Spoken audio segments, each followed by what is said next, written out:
It's 5 a.m. Let's see how much reading we get done before the sun comes up. Happy Saturday. We're doing a weekend 5 a.m. sprint because I have a lot of reading to tackle this weekend. Because we are so close to the end of the month of October, all of my book clubs are happening and I am very behind on my reading. The first thing I wanted to give an update on is that I finished The Very Secret Society of Irregular Witches and I absolutely loved it. It was a 5-star read for me. It was comforting, it was sweet, it wasn't overly cheesy, it had plot in addition to romance, it had a sprinkle of magic, a picturesque countryside setting. There is just nothing not to like about that book. I understand the hype now. Speaking of hype, I'm very interested to see if this Nescafe is everything that everyone says it's cracked up to be, because I feel like this is how everyone makes their espresso if they don't have a machine, so we're testing that out today. I can't lie, it smelled really good when I opened the container, but now that I've added water to the grounds, I'm not sure I'm gonna like it, but we'll see. Last night I started Recursion by Blake Crouch. It's about a fictional syndrome called false memory syndrome that is plaguing people in New York City. There is a detective who is trying to help people who are plagued with this syndrome because 10% of them attempt to unalive themselves. And there is a researcher who is searching for a cure because her mother is impacted by this syndrome. I only read for maybe 30 minutes last night, so I'm like 8% of the way through the book. I got 25 pages in. So we will see how this little sci-fi treats me this morning. I need to have it finished by next Saturday. Or is it the weekend after that?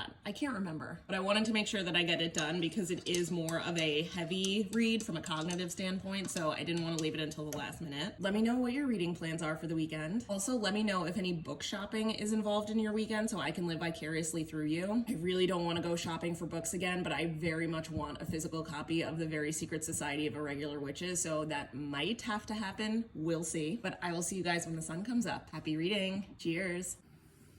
And we're back. I'm at about page 80 in Recursion. Things are getting spooky scary. I'm 25% of the way through, and basically we have our scientist on one end who is trying to find a cure for false memory syndrome, and our detective on the other hand trying to figure out how people acquire false memory syndrome. But of course the person funding our scientist is an evil billionaire, and so he is using his pull and the knowledge that he has about people to blackmail them into kind of twisting the experiment into what he wants rather than what our scientist wants. Things are getting dark, but I'm going to continue reading this today. Let me know how much reading you got done today, and I'll see you, I think, on Monday at 5 a.m. Have a great weekend. Bye.